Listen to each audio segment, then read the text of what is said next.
it's irrelevant to me because whether or not the universe is infinite has no bearing on whether or not God exists. You don't believe in order and design? You don't think There's life, you order, don't but believe that life comes from life and life doesn't come from non-life? life absolutely comes from non-life. We are non-living things, but the point is that life is not a thing. Life is a process, right? People misconstrue this. They don't recognize that life is an emergent process of non-living things. You're entirely made of non-living things. There's nothing about you that's living, except for the fact that the interactions of these molecules in your body and your cells are producing this energetic process we call life. There's nothing about you that, I mean, I'm breathing, I'm living. yeah, and that breathing is an emergent process of chemical things in your body, right? Your lungs expanding, contracting. This is a chemical process. There's no need for God. I mean, you don't think that any of this was created. You think it just so you kind of have no clue of where we came from. So you kind of don't know what you're believing in. We're just believing in a maker, and you're believing in technically nothing. We don't have to come from somewhere, right? When you ask the question, where do we come from? What do you mean by that? Like as if there's like some kind of cosmic space Uber dropping us off from somewhere. That no, we could have always existed in some way, and just these states of existence change through time. There doesn't have to be some kind of place we come from or designer. And I know that's counterintuitive to us because everything we deal with in our modern world is, things we create. But, in terms of physics, there's no need for some kind of design or agency to make us or life, right? Naturally, we could be necessarily natural and part of a cosmic thing. Yeah, wouldn't you say it's fair though? Like, you believe that our Earth was created from what? A bunch of atoms and molecules, and that, I mean, that already itself doesn't make much sense. And for us to believe that there's a God, wouldn't it make it fair for you to believe that and us to believe in a God? There's no need to believe. There's no evidence of a God making us. There's no evidence of design. There's no evidence for a God. That's why I don't believe in one. Do you have any? I mean, this is not really like, I don't specialize in this, but I don't know. I feel like if you debated with someone that knew a lot more than me, it would get pretty interesting. No, it wouldn't. I've debated many theists. There's just no evidence of a God to me. I don't see any evidence or any good reason to believe in a God. Where did you learn all this? Because I mean, you seem pretty smart in what you're saying. You have answers to every question. I went to school, college. I I've know, but you like know more than a normal person would that went to school and college. Yeah, because I care about truth, right? See, all it doesn't. I'm not smart or any smarter than anybody else. I just care about truth, and I have the courage to ask the right questions and not be scared of the answer. Right? That's all it takes to be smart. Courage Yeah, to no, ask the I right got you. questions. Yeah, bro, but it all comes down to I know you hate the topic of faith and stuff. I've watched your live before, and it makes no sense to you, but that's really is the truth. Why, like, in my personal experiences, like I know God is real. I've experienced Him in many ways, and it just you even live your life with you What do see you it. mean you experience God? Right? I. It bothers me when people say that they experience God, but when you ask them how you know they experience God, they just go like, Dude, how do you know you experience God? it's a spiritual thing, dude. I know about every time someone uses that, I know you. But what does that mean, right? Like, what did you experience? Like you took a shit and it felt good. Like you had sex and it felt good. Like what kind of experience was it that says, "Oh yeah, this is God. Fuck yeah, we got God." Like, what was the experience?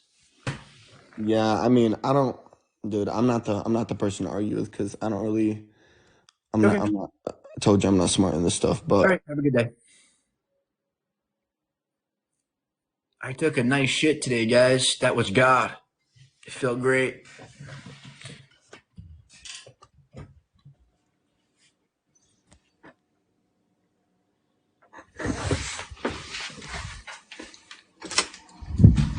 Hello, am I on?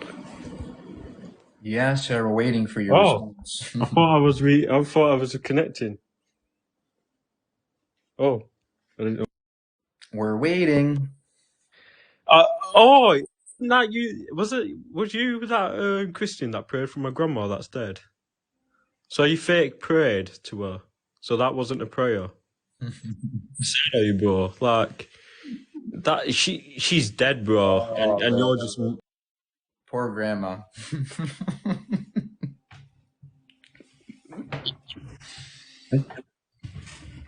Hey, what do you got?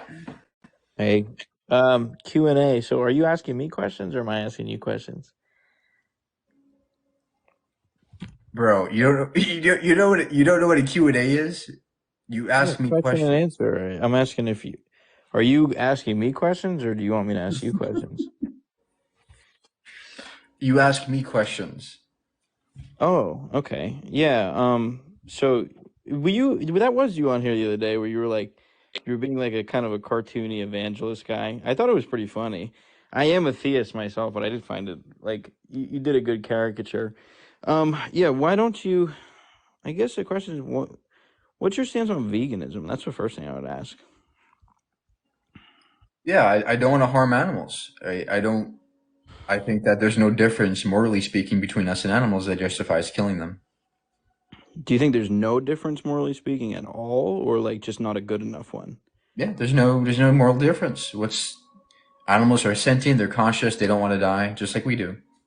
So if you had to choose between throwing a puppy over a cliff and like a baby, which one would you choose? Like you have to. A puppy, of course, but that's irrelevant to veganism because I can still be vegan. Oh, I'm not saying you can't. I just meant like so you think there is a difference, it's just not a good enough one. Like to say that you No, can't so unalive those things. that's a category error. You said that so that's value, right? And that's such a subjective thing. When it comes to like a morally relevant difference, right? There's something objective about the animal that, in terms of like traits, right? There's no trait that distinguishes us from the animals morally. But when it comes to like value, right? Like I value me than over you, right? Like if it came to it, I would, save my life over yours, right? So that's irrelevant to me. That will be irrelevant to me saying that murder is okay, right? I wouldn't justify murder for that reason. The same with the animals, right? Even though I value myself more than the animals, it doesn't justify eating them.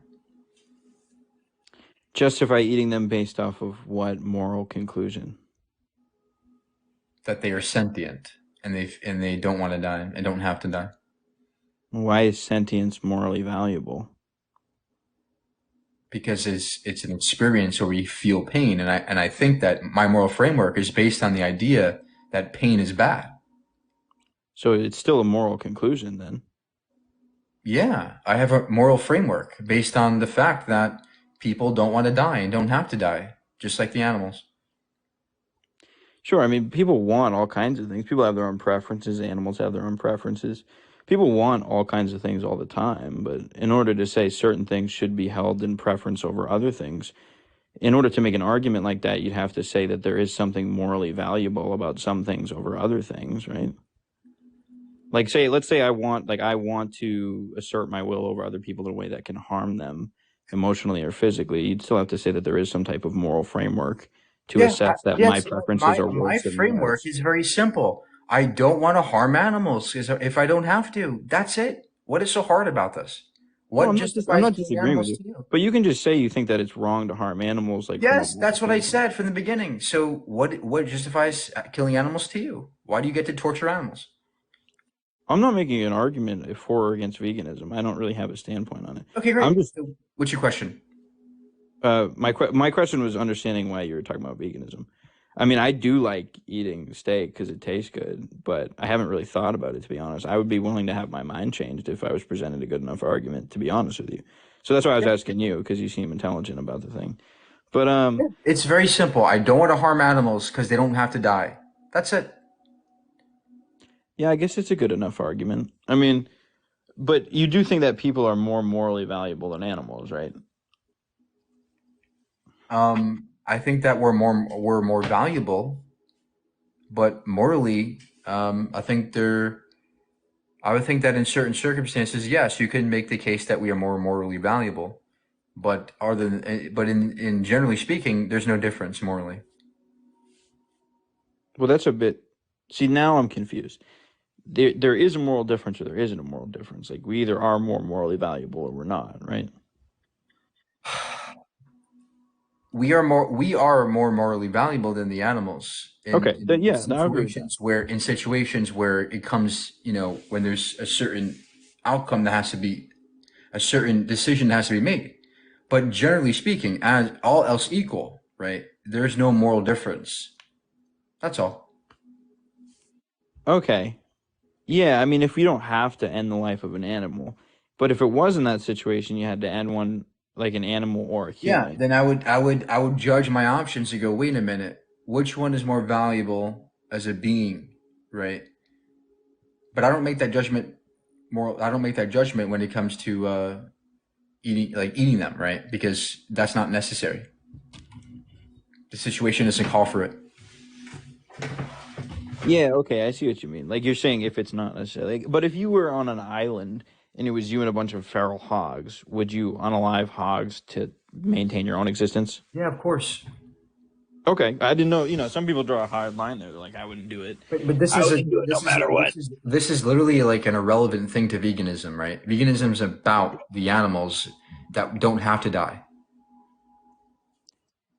Oh, yeah, no, I'm not disagreeing with that. Great, I great. I was just So asking you a hypothetical just to see where you're talking about. Okay, so my question is, so that's my veganism question. I see your argument on that. I kind of agree with you on that if it's not necessary. Um, but I was gonna say, so science, Q&As about science. I hear this notion that a lot of people talk about, I believe in science. I don't really know what people mean by I believe in science. Are you a person that would say that they believe in science? no, science is not a proposition, it's a methodology. Yeah, see, that's where I get confused with people. Like, it's not something that really needs a medium of belief, right? Like, you don't need to believe that gravity exists or some, like, these principles and such. But I don't understand when people talk about that because like science in and of itself doesn't really lead you to any moral conclusions either. It's just sort of like a giant measuring stick. Would you agree? Yeah. Yeah, that's the thing that confuses me is like when people talk about science giving you some type of like moral conclusions as to how we should live. I just don't understand what people mean by that. It's like science can tell you how to construct a nuclear bomb, but it doesn't tell you whether or not you should drop it on people. Like that's a whole other question. Yeah. Yeah. Ethics is a philosophical thing. It's not a physical thing. But I would We say agree on that that. there are physical reasons as to why we have morality in the first place. But So there that's is that's no what I'd ask. That's what I'm more interested. I'm fascinated to hear those kind of explanations. What would you say the physical reasons for morality are? the brain, prefrontal cortex, the logic system we have, right? Empathy, the reptilian brain, the limbic system. Okay, explain a little bit further because I don't find that quite satisfactory yet. But I'm listening. Our moral claims come from the brain, right? The brain is looking around their environment and it's saying, "Hey, I just punched this person in the face, right? It hurts them. Oh no, I don't want that to happen, right?" My brain's going, "Wait a minute. Look at the consequence to that action. It's hurting that person, and I know that pain hurts me, so I don't want to harm other people." It's a simple logical conclusion your brain's making, right? And this is what many other animals do as well. That's why most other animals have morality.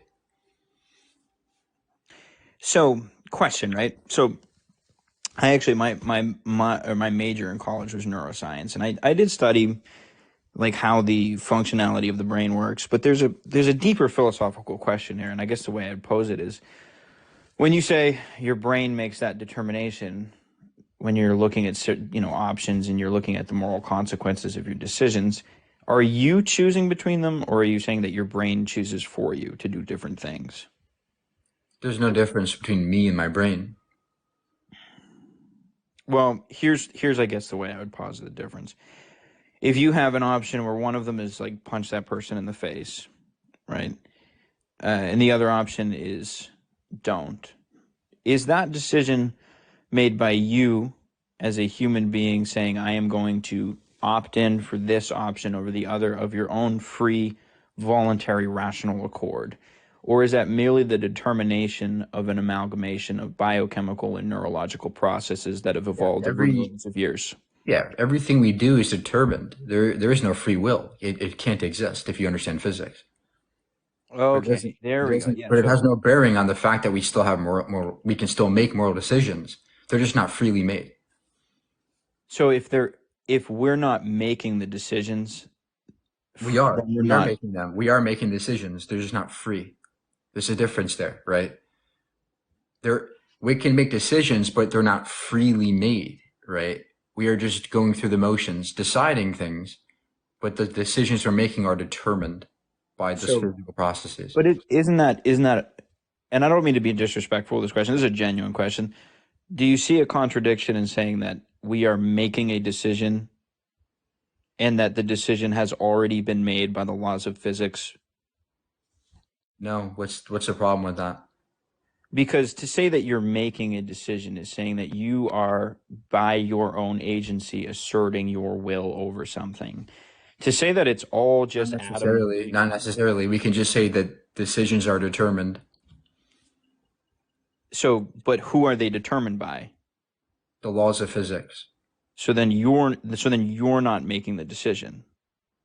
Well, we are completely subject to the laws of physics. Don't you agree that I can't just jump and fly across into space, right? We're subject to the laws of physics completely, whether or not you like it, right? And Well, I agree you can't do anything. I wouldn't say that free will as an argument means that you need to believe that a human being is capable of doing quite literally anything at all. right, But the point of it has always been that you're allowed to choose. You have the agency to choose between multiple choices within a given context. we can make decisions, but they're not freely made, right? We are being influenced by something, and that's the physics. Influenced or determined? So same thing, determined. It feels like we're making conscious, or it feels like we're making free decisions because we're aware of what's happening. It feels free, but in actuality, it's an illusion of freedom. We're just going through the motions. Like right now, it feels like we're freely talking to each other, but in actuality, my brain is firing off in certain ways, and I'm speaking certain ways that I was taught to speak, right? Everything I know, I was taught. I was influenced by somebody or something in my environment. So everything I do is determined by my brain chemistry, which is determined by its environment. So I guess the fundamental working philosophical principle here is materialistic determinism, right? And in this case, it would be neurobiological determinism, right? You're saying that you are not in any capacity you as in a rational creature. So the thing that you're talking about, the illusion of your consciousness, which you believe to be, I guess, the anthropomorphic fever dream of an otherwise meaningless dead universe filled with matter, just following blindly laws, that is simply just on top of the rest of the deterministic physical material, just sort of doing what it does. But that's not the thing that is in any way affecting that material. You think that you're just along for the ride. Absolutely. And that doesn't change a bit about how we perceive free will. We can perceive free will, and that's perfectly fine. It's just that technically speaking, there is no freedom. It's just that we are determined completely by physical laws of nature. And that's what seems to be the case. And this is what many neuroscientists agree with. Like many physicists agree with this. Well, there's also a bunch who don't. Right. But the point is that this is not an incoherent idea by any means. It's a very solid idea. And there is no evidence of us having free will. I think that's a philosophical thing that philosophers agree to. But if you understand physics, you understand that if you understand the law, cause and effect and how neuroscience works, there's a good case to be made for determinism. So what is the case? I'll hear it out. that every thought we have is determined by the brain chemicals, the electrochemical impulses in our brains. Well, I think the problem with this argument is it assumes that like mereological, meaning the relationship between parts and wholes, reality in no way builds up upon itself, and there is no such thing as a coherent identity.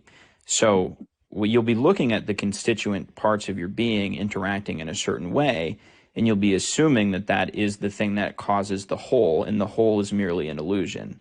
So you could be talking about, a person running down the road, and you're saying, well, that person, as a free, independent whole agent, isn't actually running.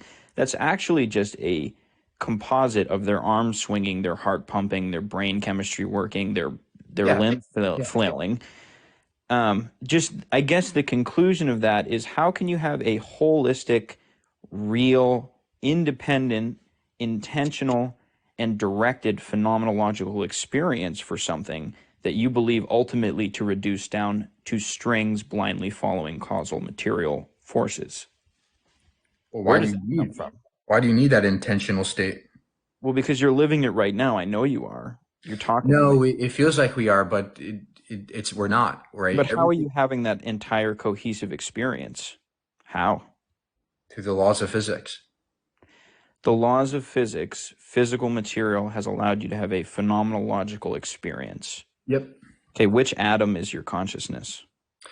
Ah, nice try, but particles are not conscious, right? Consciousness would be an emergent property of our particulates, right? So it's not that consciousness is in one atom.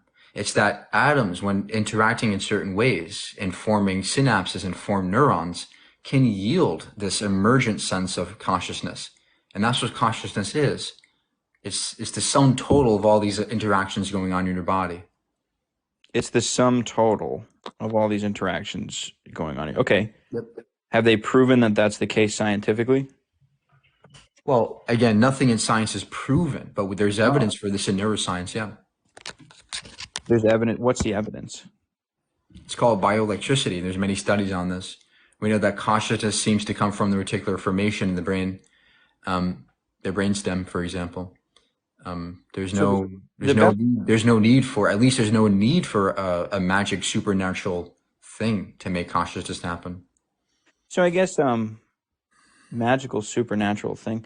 Well, but following the logic of a materialistic universe, it's entirely plausible that the being that you're describing, a being who is an entirely bottom-up being, a being whose entire existence is determined simply from the electrostatics of their physical matter. Yeah, I don't see the problem. Like you're not actually demonstrating an actual problem with this idea, right? Where's the I didn't finish my sentence, and then I would have. But what I'm saying is, if you get to that point, if you're explaining that from the bottom up, right, there is no need for the emergence of a phenomenological being. And because here's the problem with that is you can't reconcile that worldview ultimately. Why not? Where's the contradiction?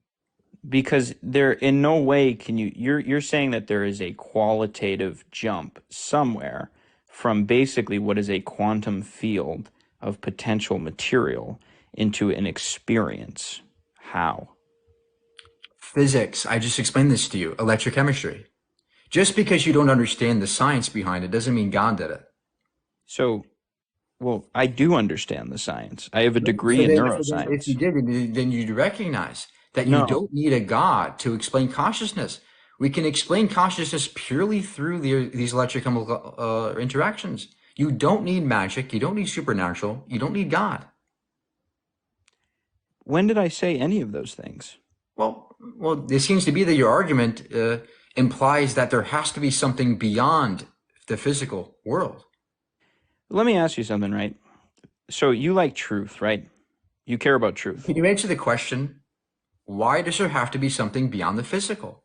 I'll show you. Just follow along with me. Trust me a little bit, okay? It'll be a couple steps. You care about truth, right? Yeah. Does truth exist? In our minds, it's mind dependent. So, but is it physical? Yes, truth is a physical emergent thing that comes from thoughts. Truth is descriptive, and thoughts are used to describe reality. Is it physical though? Like what Yeah. scientific empirical data is truth itself? So truth describes thought patterns in our minds, and these thoughts are physical. So truth is physical. It's just the thought process, and thoughts are physical things.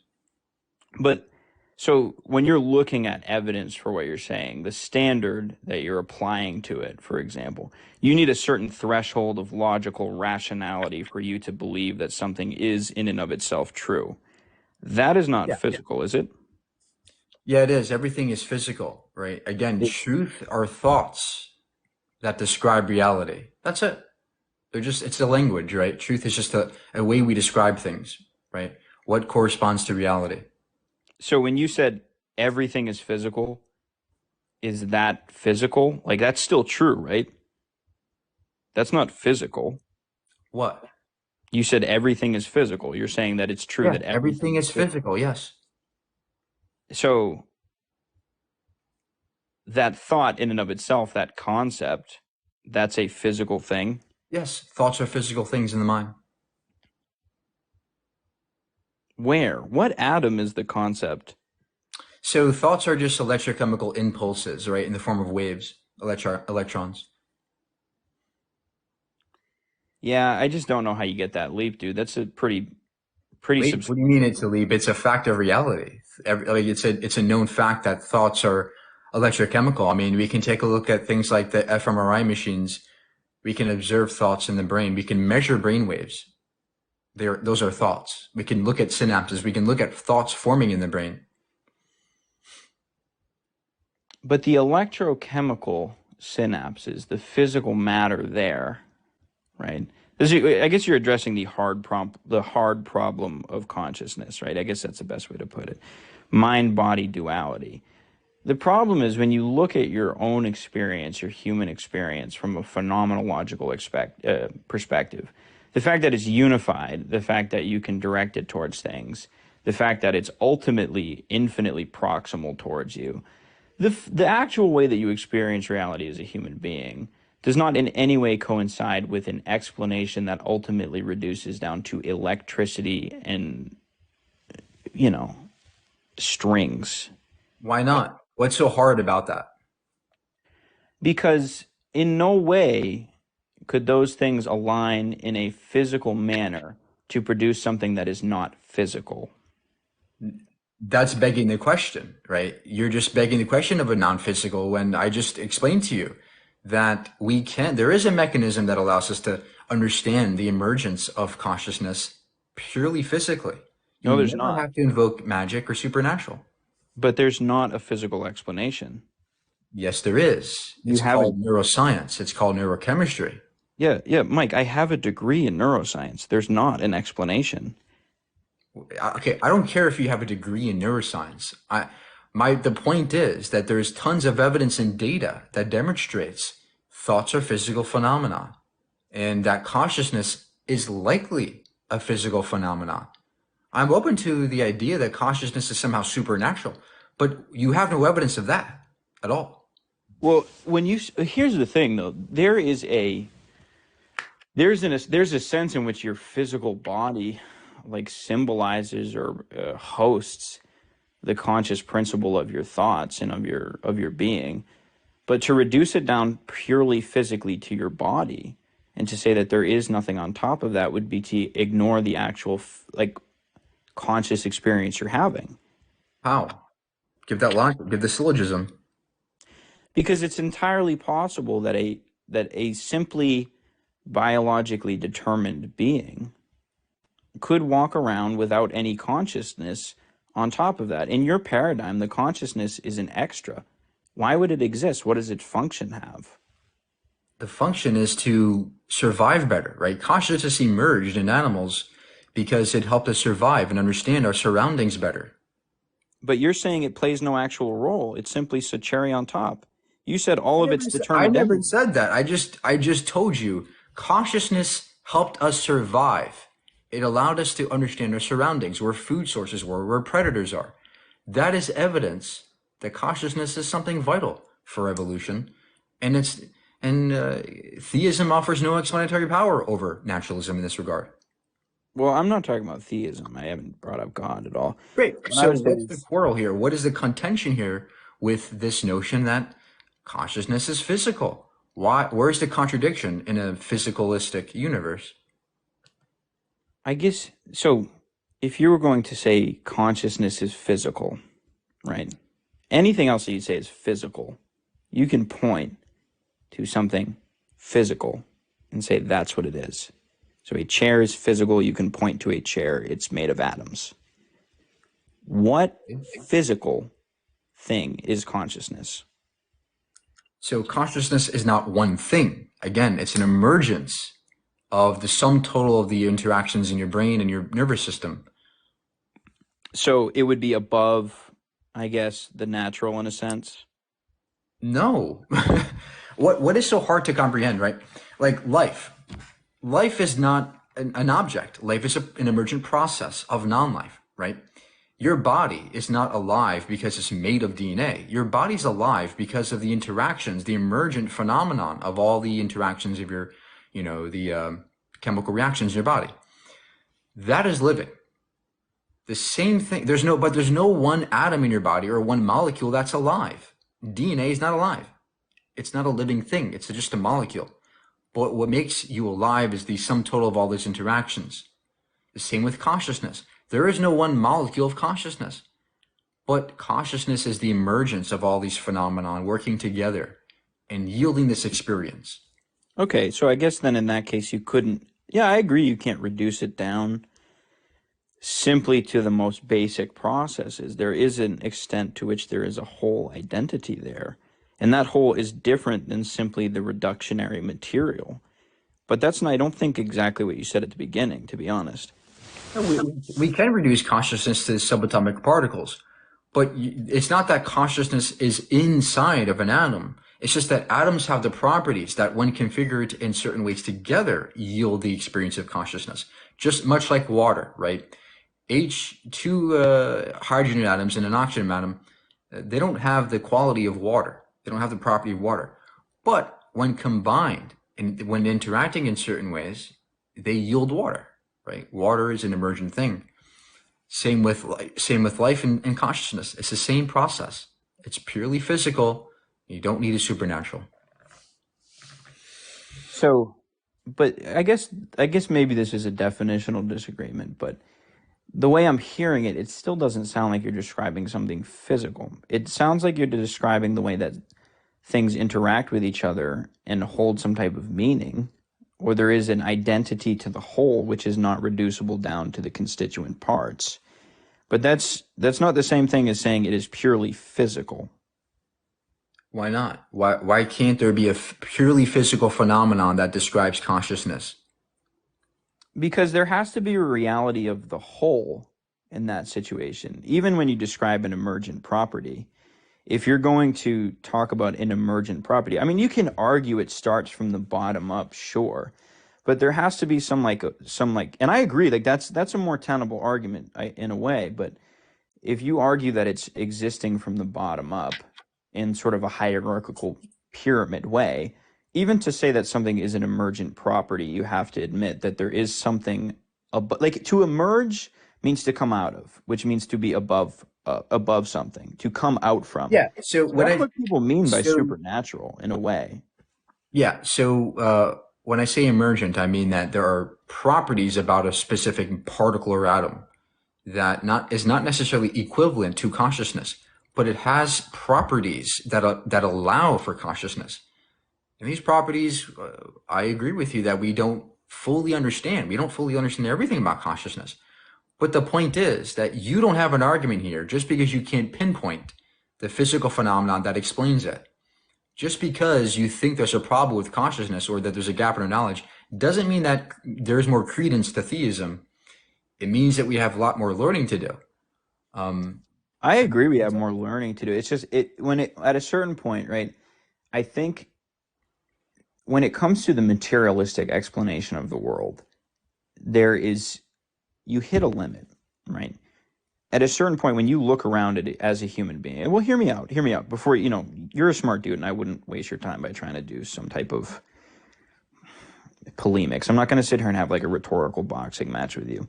What I would say is, if you look at the materialistic explanation of the world, ultimately, when you do the reductory explanation of things, you say, hey, everything goes basically all the way down to strings. So you could talk about, take any whole identity, take a soccer team. If you say, hey, this is not actually a full soccer team, this is actually just individual players. And you say, actually, you know what? These aren't individual players. These are just, people with organs. And these organs are actually just molecules. These molecules are actually just whatever and whatever and whatever. We keep taking account for things that have a whole identity and reducing them down to their constituent parts, ultimately till everything reduces down to a quantum field of potential, I guess is the best way to put it, on a basic physical level. Do you agree with that? Like, just as a premise, like that's kind of how when you get down to the bottom, it's like foam, right? Like Ant-Man. Yeah. What does that actually, the problem with that is that doesn't really explain anything. Like it explains it all the way down to the bottom. And then you say the answer to everything is just actually strings, doing string stuff. Yeah. So the answer to whether or not you... Properties of strings, which can vibrate in certain frequencies and yield particles, right? And yield the different properties of particles, right? So that's what explains it. It's the different energy potentials of these quantum fields that explains the differences in particles that emerge from it. That's a perfectly good explanation as to why quantum or strings yield our experience. Again, like you have yet to point out a contradiction in the physicalistic worldview. Well, here's where it starts to break down, right? I think the question becomes that of consciousness. The question becomes, where does consciousness fit into this world made purely of material? Where does something that is a material result from? You can ask that for any phenomenon, right? Right. So the answer is that it's not all material. How would it not be all material? Because love isn't material. What do you mean? Yes, it is. Love is just dopamine and serotonin in the brain. It's a chemical response in the brain. So do you have do you tell somebody that you love that that's what is happening? Like when you care about something, like what that ultimately does, Mike, and you can hold fast to the argument. I would just ask, you be as consistent as possible. Christians who are on here saying silly Christian things, that's a result of their biochemistry, their upbringing, their evolution, their own internal biases, and a bunch of other things you could load onto their plate. Yet at some point, you still feel some sense of superiority in telling them they're wrong, when ultimately it reduces down to strings doing string stuff.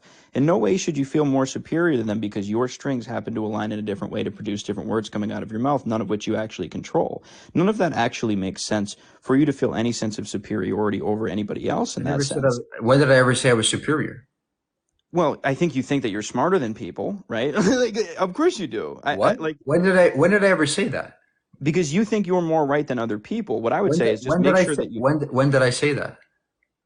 No, okay, let me backtrack. I won't put words in your mouth. I'm sorry if I meant that. What I was saying was, I think you do think that you are more intelligent than people if you think you're right. But what I would tell you is just make sure that you keep in mind that that's simply a result of your neurochemistry, your evolutionary upbringing, and ultimately your And what's the problem? There's no problem. I don't have a problem with it. Okay, I'm saying great. just keep the philosophy consistent. So I feel like you just try to I feel like you just try to insult me for no reason, right? Like, can you get back on track with the argument? Because it seems like you have no argument here. No. I promise. What I'm saying is, you can argue that everything is material, that consciousness is an illusion, but then you also can't be mad at I never said consciousness is an illusion. I said free will is an illusion, and stop being dishonest.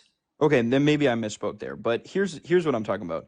When you talk about consciousness as an illusion, you say it doesn't play any integral factor in our lives. That's what you said. I never said that. Yes, you did. I never said consciousness doesn't play a role in our lives. You said we don't choose anything. You said that, Mike. I said we don't freely choose something. And when I say free, I mean without influence, which is not the case, clearly. You said that we don't, no, not influence, but determined. If something is determined, we don't have any say over it. It already is. It is determined whether or not we like it. We are determined to make decisions. What's wrong with that? Because then we, as in a sense of your holistic being, as in you, as in a person, as in Mike, as in a cohesive identity, as in you, as in Mike, as in that whole being that I'm talking to, is not the thing making the decisions. It is the strings. And what's wrong with that? Nothing's wrong or right Okay, about any of great. it. So you No, no, no, keep but no, using these wait. reductio. You keep using these reductios as if, oh, it's so absurd for me. I can't believe it. When you believe in talking donkeys, like you believe a guy what? came down and you think that theism has explanatory power over atheism when you haven't shown it. See, Where's the this is explanatory Mike. I power? feel like you're Where's back. the I feel like you're predictive power? backtracking here from the Where's the actual predictive discussion. power that theism gives us Did that you did predicts consciousness? did you just try to out with talking donkey insult? It's not an insult. It's what you believe. How do you know what I believe? You're a Christian, right? Yes. Okay, great. The Bible says donkeys can talk and that snakes can talk and that Adam and Eve existed and Noah's Ark existed, right? Do you think But, but like I really look at that? Mike, do I seem like a dull person to you? Do I seem like somebody who's going to look at that and well, go, that's debatable. But the point here is that you have not given us an argument for God, and you've not given us any reason to believe in God today. but what did I never came up? Here's like, it's like this is like going to a powerlifting show and being like, you're a bad bodybuilder. It's like that was not my intention in coming here, dog. Okay, great. So then what's your contention with a physicalistic view? I mean, it seems like you haven't pointed a hole in it. Because to say that we make decisions that are determined by our strings is a contradictory thing to say. You should just say that because where's the contradiction? Where's the contradiction? I'll explain it. But you got to just don't cut me off. Give me like a second. I got to finish the sentence. Let's hear it. So there is no such thing as making a decision if it's all determined, Mike. Why? Why can't we make decisions that are determined? Because there's no decision to make. We can, what? That's begging the question, sir.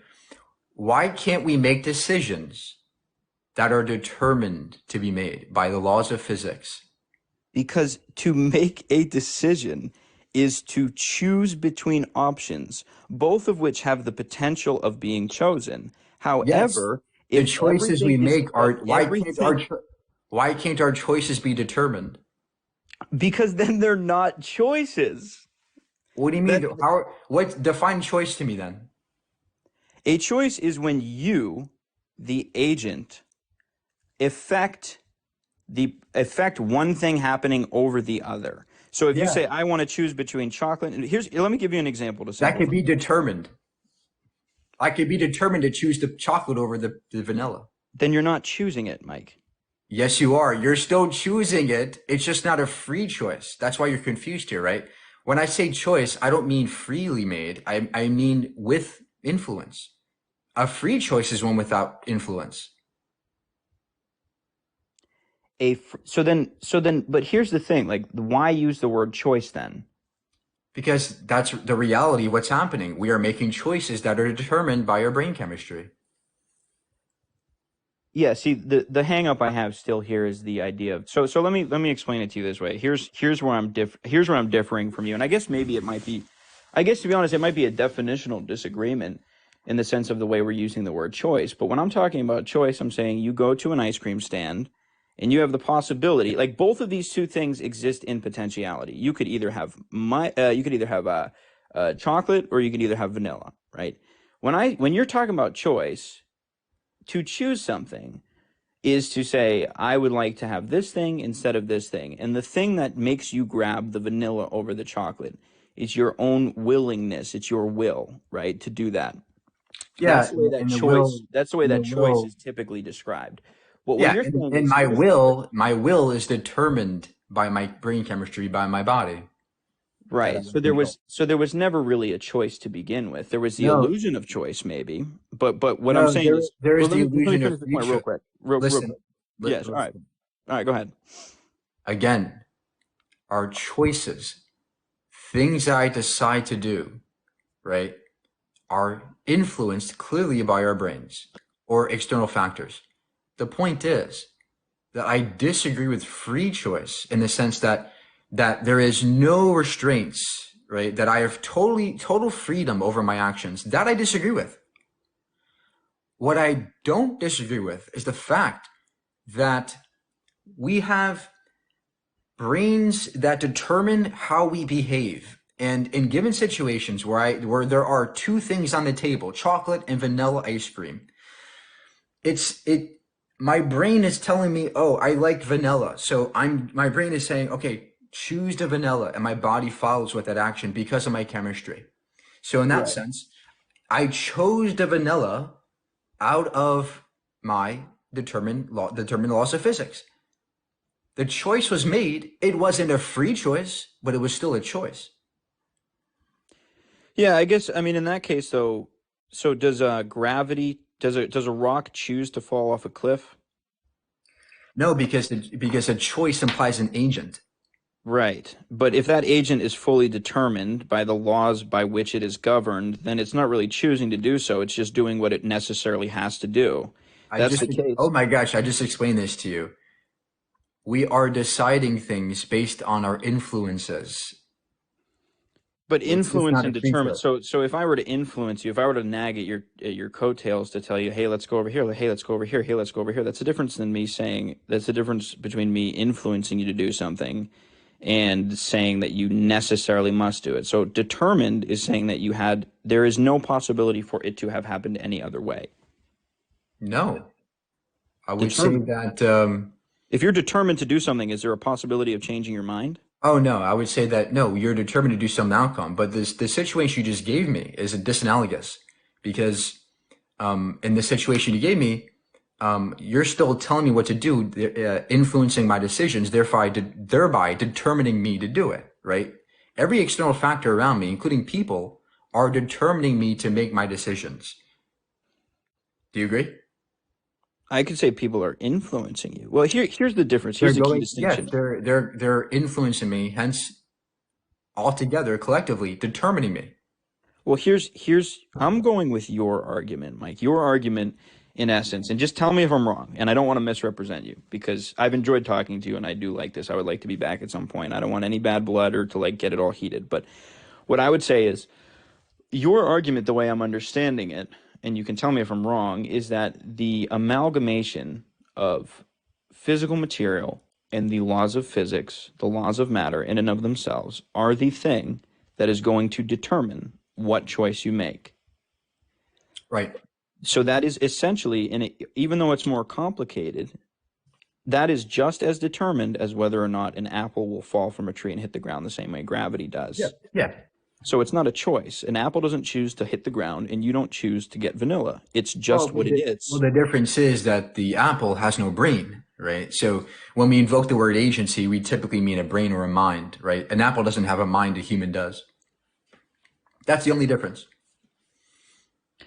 But that's just a more complicated way of saying ultimately it still is determined from the bottom up. Yeah, I'm a determinist. Yeah, no shit. Right. So I'm saying, my contention, I guess, is just with the word choice at that point, because choice. Why are you choice, so hung up on this word choice? Because choice to me implies the possibility of it having ever been a different way, right? That's kind of the essence of choice. Yeah, and that's the essence of free choice, right? Because free choice, entailed by that free choice, is the possibility of another scenario.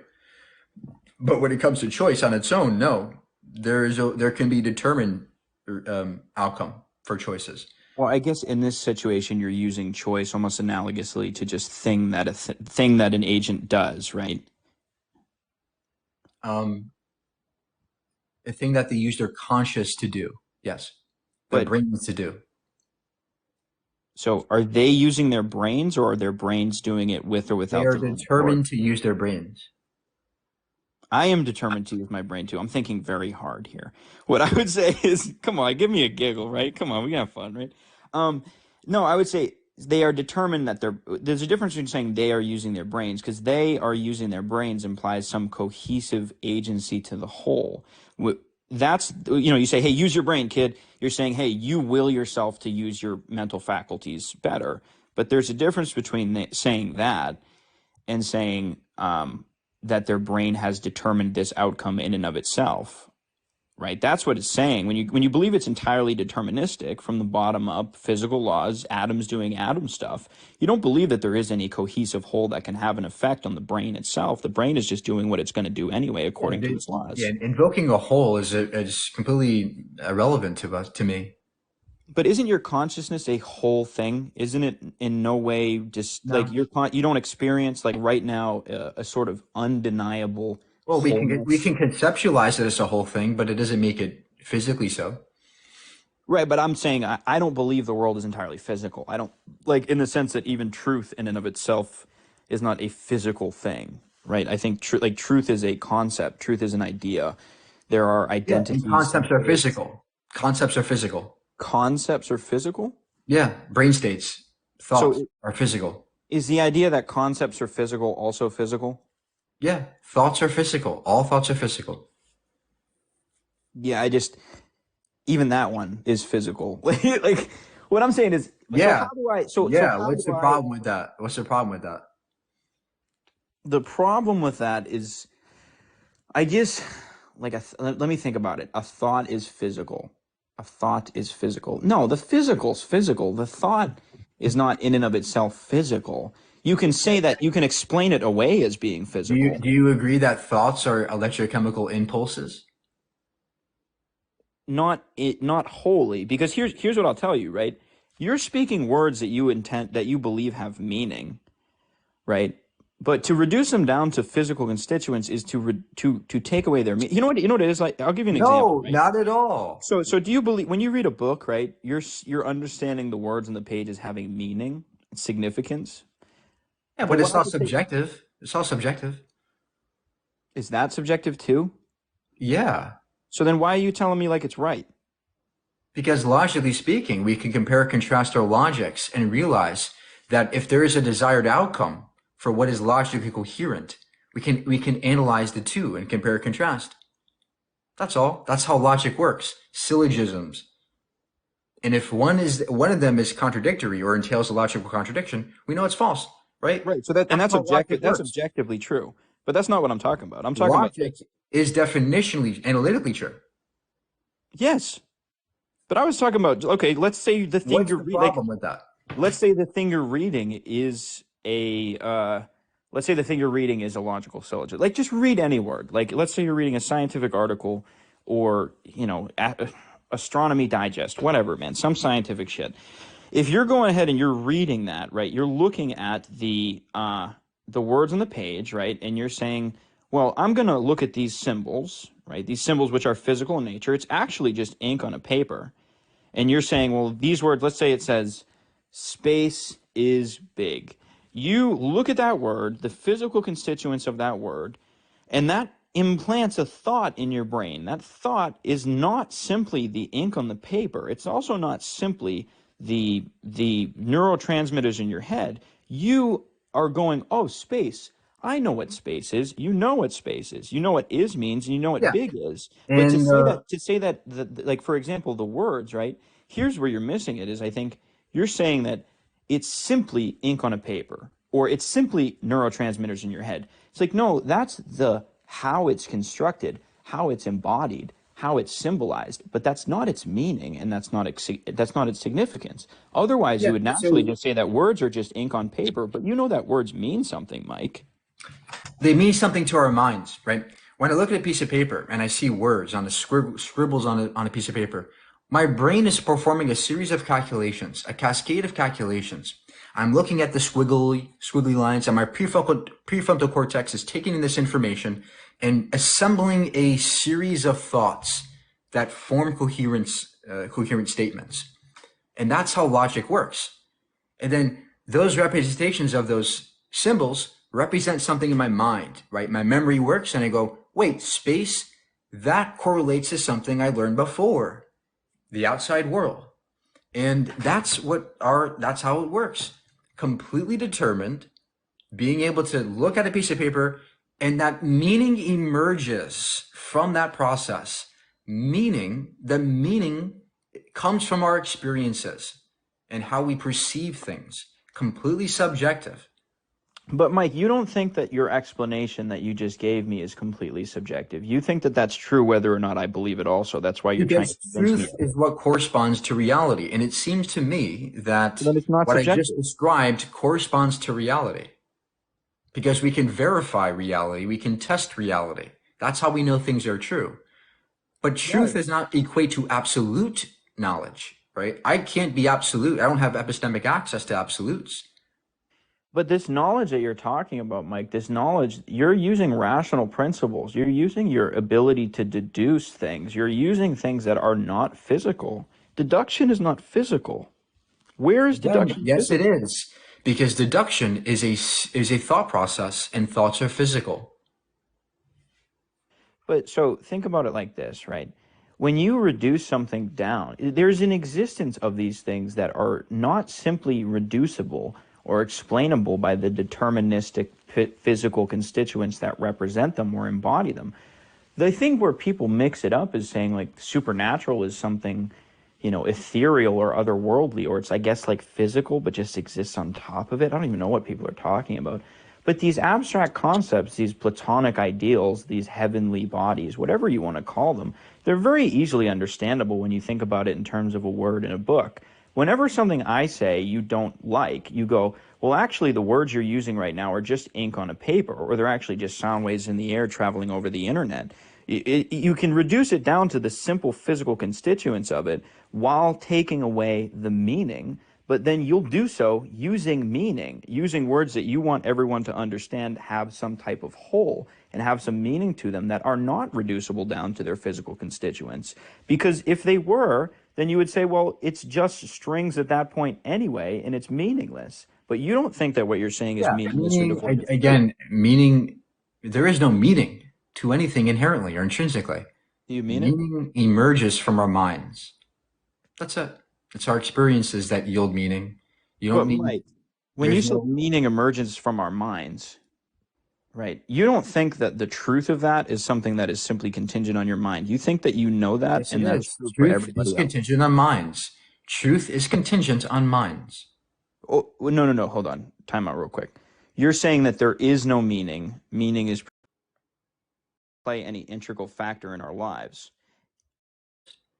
Okay, so then why are you telling me not to eat animals if that's just your preference? Because if your ethical framework aligns with mine, then you should it's wrong too. Or no, my framework, I claim it's wrong, sure. But if you agree with that framework, then you also agree it's wrong. Well, I just don't know what you mean by. Of course, it's, I guess, your frame. Like whenever you're saying something, it's your perspective in a sense. But we're debating about whether or not it is wrong to be vegan or not vegan, No, we're right? Like, not. yeah, We're not. I am. No, you're not, right? Because there are no moral facts here. So There are then no who moral cares, absolutes. bro? What we're saying is, again, under a subjectivist view, if your framework aligns with mine, you should be vegan, regardless of the truth, right, of the matter. We don't have to hold to objective morals. So if somebody said, I think harming animals is fine and good and yay, and it makes me happy, you wouldn't say that that person's moral perspective is wrong? I would ask them questions as to, do you think it's okay to, do things to humans that way? Then I would say, what's the difference morally between humans and animals, right? That's how we debate veganism. So, but Mike, like I didn't ask you how you would go about it. I'm saying if somebody put you in a situation where you had to somebody gave you Star Wars truth serum, um, and you had to say, hey, do you think that this person should change their mind on veganism and be more aligned with your views? Are you telling me that you would say no? I think that they have just as much a right to any moral preferences as anybody else. Yeah, and you can have any kind of preference you want to. It's not So my then, job. so It's not then, my what is job to what say. is your point in sitting here and trying to change people's minds?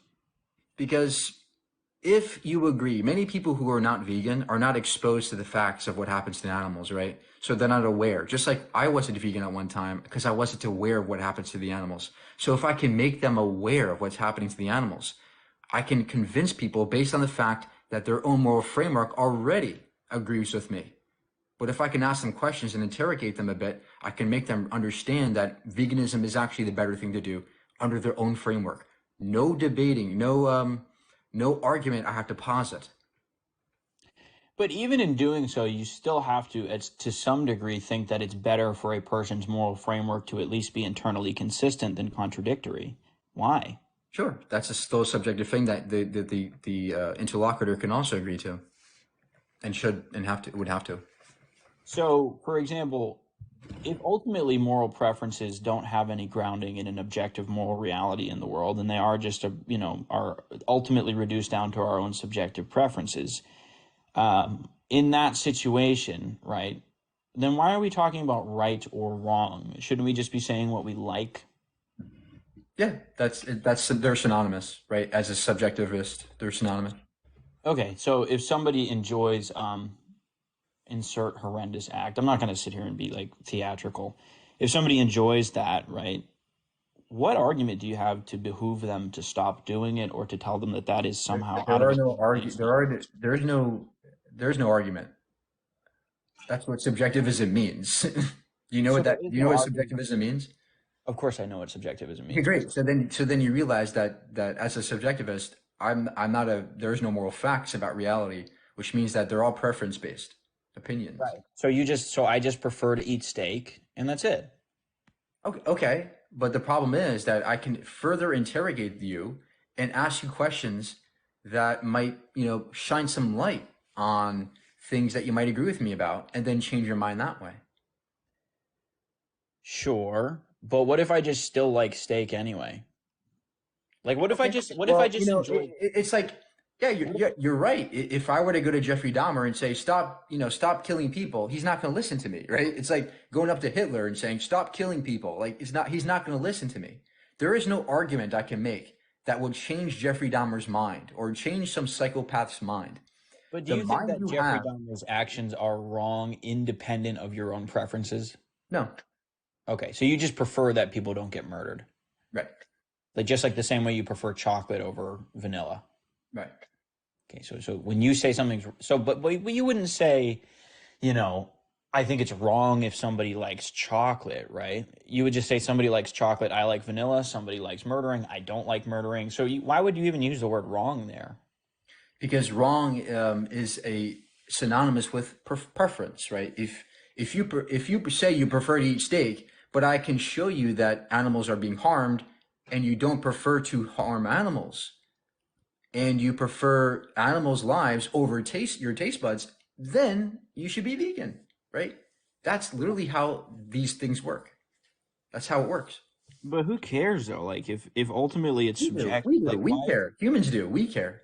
why is it like if it's all subjective, then you ultimately understand that any moral framework you have is just as arbitrary as anybody else's, including Jeffrey Dahmer's, right? Yeah, including yours, right? So Yeah. we So but, that's not my argument. That's yours. if you want to turn this debate into like a moral debate, sure, we can, but just know that the moral argument for God is a terrible one. You have no absolute you don't have moral absolutes with God.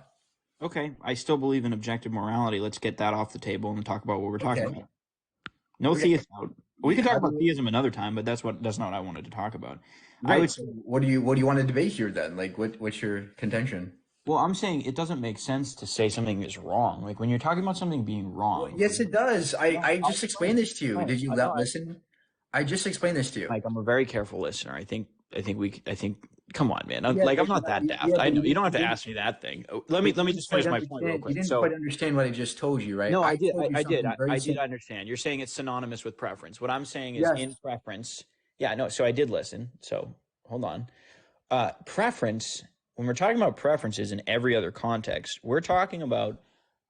I understand that this is an affinity that I have that is contingent on my idiosyncratic desires. It has no basis in any type of knowledge. It is in no way separable from my own internal truth, right? Or whatever you want to call it. That's what we mean when we say preference. I like horror movies. I like ice cream. I know that your argument is saying that any type of moral sentiment is just like that.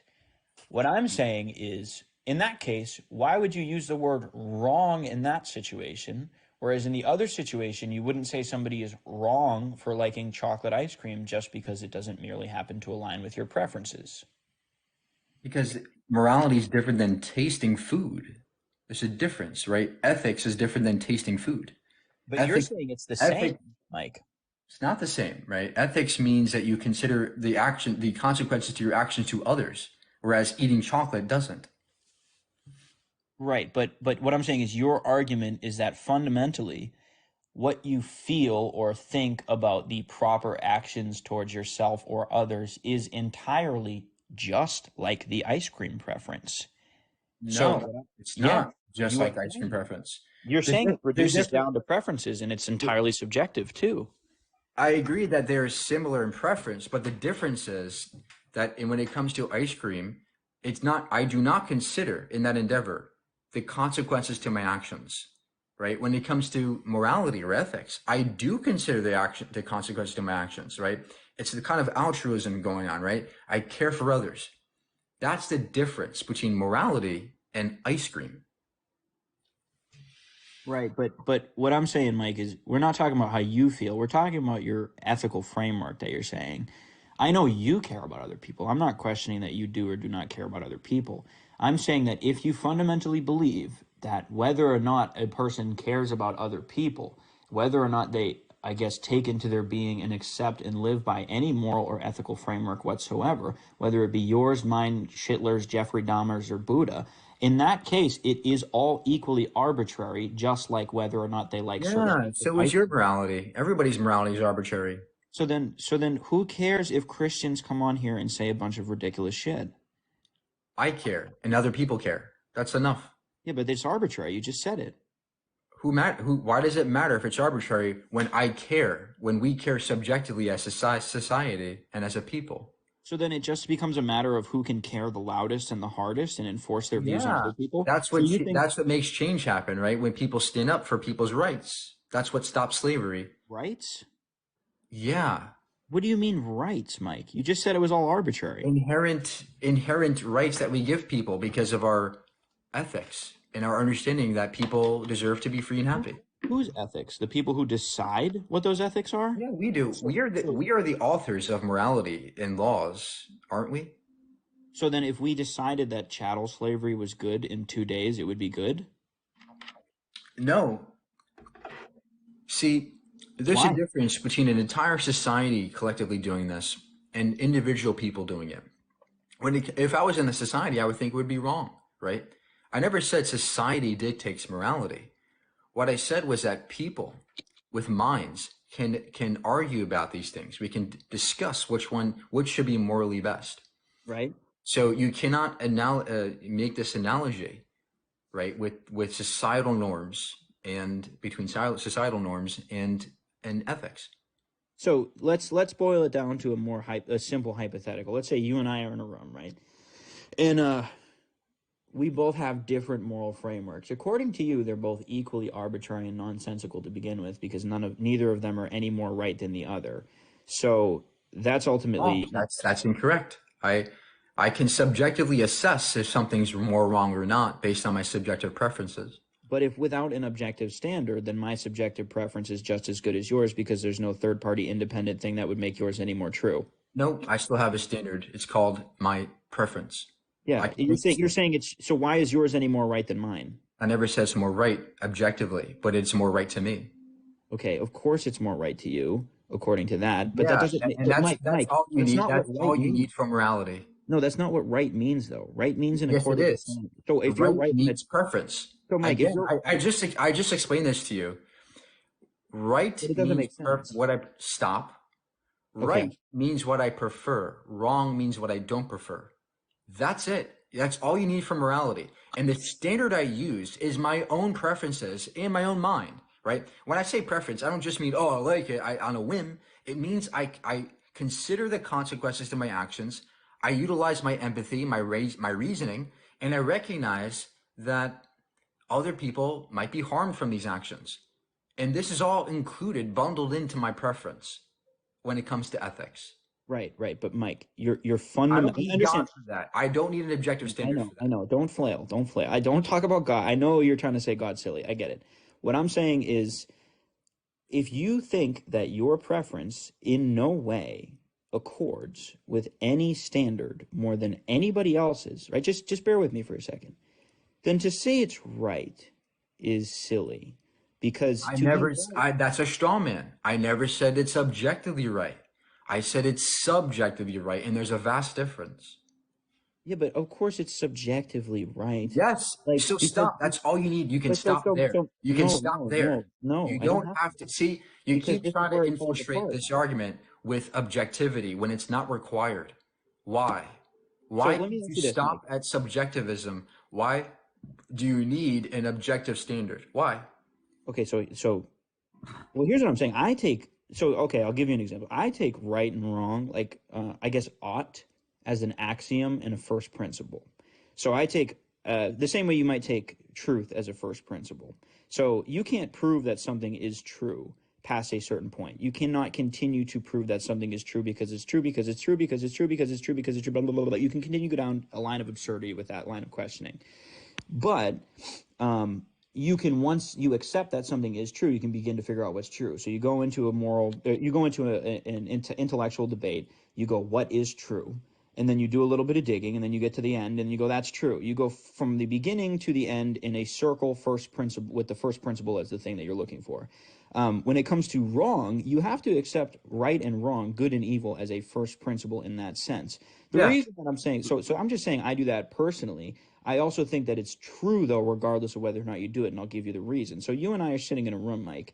You're sitting there, and I'm sitting there, and we're the only two subjects in the room. You're saying that the truth of the moral question we might be asking collectively together or debating about does not exist in any capacity independent of either of our perspectives, meaning we're both equally right and equally wrong because there's nothing to be right or wrong about. That's what it is. If I were to say, I think it's correct for me to, I don't know, like physically harm you and do a bad thing to you, and you're saying, I think this is wrong because you're harming me, what you're saying is that in no way, according to your own framework, are you any more correct than me that I shouldn't harm you. So what you're saying is ultimately it boils down to people's own preferences and what they decide to do based on what they want, which is to say might makes right. Nothing is good or evil. Nothing is right and wrong. No, And that is incorrect. And you can't see, you don't need an objective standard to come to moral claims about reality, right? You keep insisting that you need an objective standard. Why? And how do you know there's an objective standard? You keep appealing to emotion here by saying, "Oh, I can't fathom a world where we have subjective preferences that derive morality." no, I can. Why? Okay, great. I So then can. why do we need an objective standard to ground morality? Why do we need objectivity? So I'll explain it to you. I'll explain it again. So Explain. okay, because when we're talking about morality, when we're using the terms right and wrong, when we're making these aspersions, right? If you want to say it all reduces down to preferences, just follow that logic to the end. Just admit in that situation, right? If we're in a room, like I can deal with that, but I don't think most people actually follow Okay, that. great. So then So wait, Mike, don't cut me off. concede. Don't cut No, me off. no, stop, Don't cut stop. me off. Then you Don't cut me off. I concede. haven't cut you off this whole time. Come on. Hold on. Then you concede that there is no logical contradiction in a subjectivist view, and you agree that objectivism is not required. Wait. Hold on. No. What I'm saying is Then give the logical contradiction. no, Mike, you're missing my point here. I'm not saying that you can't hold that belief. You could believe everything means nothing, none of it matters. You could believe that like Stewie Griffin created the universe. You're not answering, buddy. I am asked you a answering. question. Mike, You pivoted, right? Please answer the question. I Why do we am. need I didn't finish why the thing. is hold on. This whole Why time I've been talking in multiple stop? I sentences, don't and care then you if I cut me off. interrupt you, sir, because you're not answering. I am answering. Let me finish. Hold on and answer the No, question. okay. Let me repeat it for you because it Okay, seems like okay. you didn't listen this time. I'm listening so carefully. Okay, great. Why do we need objectivity in regards to morality? Go. Okay. So what I'm saying is you can hold the opinion that we don't. That's not an answer. That's not an answer. Mike, Why Mike, do we need Mike, objectivity? Why do don't. we need objectivity? Okay, Mike, can I finish it? Can I finish it? So you can hold the opinion that no moral truths are any truer than any other moral truths. But what that necessarily means is that you believe everything when people are talking about morality. This is a reductio. This is the reductio ad absurdum. Mike. All you're saying is, oh, I can't fathom a world where there isn't objectivity. No, That's I not an can. argument. Mike, No, you no, no, keep, no, no. Mike, Stop. you're Stop. getting mad and interrupting No, me because I keep no, answering your no. questions with succinct, correct You're answers. not. You're Just not answering. look You're at not the chat, answering the Mike, question. it's W guest L Mike because you keep interrupting. The people listening in are Christians, right? That's a stupid thing to appeal to. Okay, that's an appeal to authority or a populum. But more importantly, when it comes to morality, your job is to demonstrate that there has to be some kind of objectivity. Where is that? And demonstrate the objectivity. Don't just say that I can't fathom a world where there's subjectivity. Said that. Give the reasoning as to why subjectivity is illogical. Go. All right, can I have more than 30 seconds to talk before you decide to just play the Answer the question directly. how long do I have to actually answer the question before you Answer it directly. Answer it directly. Mike, you seem scared to let me actually answer the question the way I want to. So do you want to let me do it? Do I look scared? Yeah, a little bit. So here's what I'm saying, dude. To be honest. Yeah. So here's what I'm saying, right? I can fathom holding that worldview.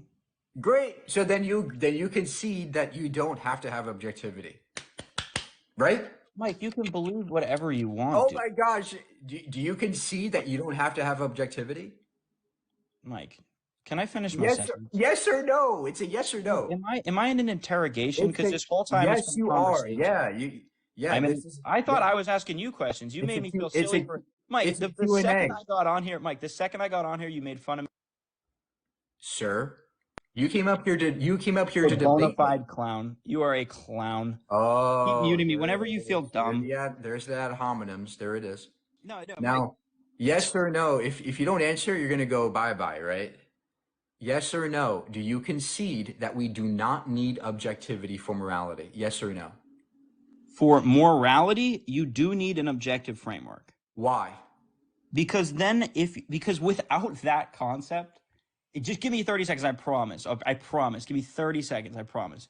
Without that concept, without the idea that there are some truths that are better and truer than other truths, then we're not talking about morality in any intelligible sense of the word, where we are discussing things which do not accord with some type of standard. We are talking That's morality. You're straw manning.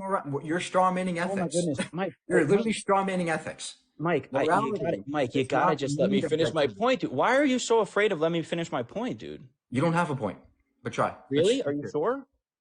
Are you absolutely sure? Yes, I'm sure. I debated many theists, so if it's so silly, Mike, if it's so silly, let me embarrass myself.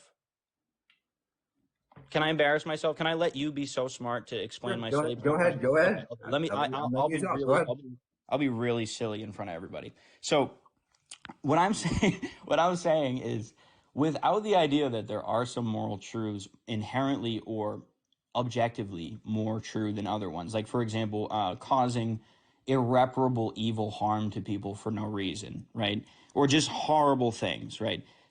Horrible in the sense that, we all kind of collectively agree that they're horrible. If we do not believe that those things are stance independent in the sense that they're not entirely contingent on these subjective feelings or perspectives of individual people, then we're not talking about anything which at any point really aligns with what we would consider morality. Why not? Why not? Because I'll explain it again. There's a difference between saying something is wrong. When you say something is wrong, you're saying it's out of accord with a standard. If there is no standard, then there is no wrong. The standard is preference-based. The standard is preference-based.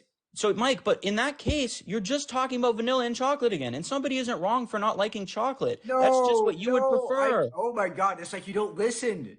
I explained to you the difference between choosing between vanilla and chocolate and choosing between murder and not murder. It's called ethics, right? The difference is that I consider the consequences to my actions to other people. That's ethics. Whereas the ice cream example, I don't consider the consequences to other people. That's the difference, right? But if somebody didn't care about the consequences. Now you're straw manning ethics because what you're saying here is you need to have some objective standards. What do you mean? You're saying that you need to have objectivity in order to have ethics. You're begging the question. Give the logical syllogism that hashes out the idea that you need to have objectivity for moral claims or moral values. Go. What do you? So ask your. Give you the logical syllogism Yeah. that says that. So I thought all truth was physical. Like, where are you going from here? What? What the Right. fuck are you saying? That's a red herring. That's what you already I'm said. not- Like, I can't even keep I straight am the asking world. you, listen, I'm asking you to give the logical syllogism that demonstrates that there necessarily has to be objectivity in order to hold moral values. It's like asking, ask me why there needs to be notes in order to have music. Like, I think that's as fundamentally silly as the question is. No, I'm that's saying you can. disanalogous. That's disanalogous because morality can be a preference as to what is better or best for others and myself. Mike, a preference regarding what? What is best or better for other people and myself? What do you mean best or better? What is going to align with a specific outcome? What specific outcome? One of your preference. So then it's not best or better. Best implies that it's Yes, it good. is better in relative to a specific outcome that I designate for our society and other people. So you designate it. Yeah, so let me explain. Let me try to give you an example because you seem to be confused. If I think that if I should live in a world where animals are not being slaughtered, where animals are treated perfectly fine and happy, then it would be objective. The objective thing to do would be to go vegan in order to actualize that outcome of animals being better treated. So that's a moral framework that I can derive from my preference as to what I want for the animals. That's ethics. Now, go ahead and demonstrate that we need objectivity in order to hold moral values. So, because the values that you're holding, quote unquote, values at that point, they're not moral values. They're simply preferences. And there is a difference. What's the difference? The difference is that you're saying veganism is the more correct stance to have. Subjectively, yes. Subjectively, meaning that if somebody else's subjectivity were to disagree, right? Yes. How do you not know what just, subjectivism means? This is so embarrassing. No, Mike, I promise you it's not. Just let me finish my point, please. You did embarrass yourself. You already are. I promise you, I'll just finish my point, right? What I'm saying is, if you believe it is right, you cannot simultaneously believe that everybody else is equally right about things that contradict that. That's contradictory. If you say I'm right, they share different preferences. Okay, hold on. This is so trivial.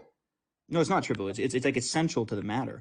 Whenever you say, yeah, it is, because you're saying that you're right, but everyone else is also equally as right because it's all subjective anyway. So then you don't actually think you're right. No, I never say that they're equally as right as me. I never said that. Necessarily the conclusion if there is nothing to be right No, it about. is not. What I'm saying is that they are they also equally have preferences, but there are no true moral propositions. There are no factual moral propositions. So there are no true moral propositions. So then you're not Correct. right about Correct. anything. There are. Gotcha. That's it. That's it. That's right there. That's it. Because No. the preference isn't right. Exactly. That's why I said there is no truth about morality, but there are preferences about it. That's what moral anti-realism entails. Right. So then when you're saying you're right about veganism, it's like, why would I you never say said that. I think you think you're right. I never said I was right objectively. We went over this 1,000 times. So, Mike, dude, so then in this case, right, what I'm saying is we're not talking about ethics anymore. We're talking about just what Why you not? Why not? Why are we not talking about ethics when I am making decisions like going vegan? Why is that not ethics? Because ethics are describing that which a person should or should not do. Yes, veganism applies to that definition. But if whatever you happen to want is whatever you should do, then there's nothing that you should do despite what you want. So your ethics is That's called subjectivism. Right, and so your ethics are do. So Yay! your Congratulations. ethics are do Now, whatever you now, want. can you demonstrate? Mike. Your ethics are do whatever you want, which is not ethics. No, it That's is just not. That is that's not. just do That's a whatever you straw want. man. No, it is not. Yes, it My is. ethics is not do whatever I want. It's do what others want. Because you prefer to? Because I prefer to care for them over me. Do prefer and want somehow maybe like strike a chord of synonymous nature in your mind? Like, bro, like prefer and want mean the same freaking thing, dude. Yeah. I can want to care for others. That's ethics. So that, yeah, like I said, do what you want. You want to care for others, but it's No, only it's because you not do want what, to. that's not do what I want. Yeah, That is not equivalent to doing what others want. because you're only doing that not because you think it's right, but because I you want prefer to. to do things with the others in mind. That is ethics. I don't Yeah. need God. I don't need objectivity for that. That is still ethics. Do you agree? Look, here's what I'll tell you. I think No. Do you agree that that's ethics? Can I answer your question the way I want to Yes answer or it? no? Yes or no, sir? Mike, I thought I was asking you the questions. Come on, dog. Well, you wanted to debate me, so let's debate, buddy. Yes or no? You can't. You're not going to scare away. You're not going to run away. Yes Bro, or no? Do I've I been here have for like ethics? I've Do been here I like have? I've been Do here I for have? like an hour and a half. Stop. Do I have ethics? Yes or no? So, hold on. Let me give me like 15 seconds to actually answer your Yes question. or no? Do I have ethics? Do you beat your wife on Thursdays or Fridays? Yes or no? Which day? That's disanalogous to the question I just asked you. Yeah, so stop begging Do questions I to me, have sir. ethics? Do I have ethics? Bro, can I answer the question without you jumping down my throat? No. Do I have ethics? Okay. Yes or no? So you're Please not answer. a good Please debater. answer. Please answer. Dude, can I answer the question? Yes. Go. Let's Mike, answer. Yes or no? It's a yes or no. I have to distinguish. I can neither affirm or deny. I have to distinguish. Because I'm not going to just answer any yes or no question You that you can throw at my deny head. and then elaborate, but either deny or affirm it. Dude, I'm not going to do anything that you tell me to do because you told me. Let me answer the question. I will Yes answer the or question. no? Yes or no? Do I have ethics? Yes or no? According to your own framework, no. According to mine, yeah, I still think you do. How do I not have ethics? Because you literally just said whatever your ethics are is whatever you want. That's what it reduced No, down I to. did not. And that is a dishonest straw man.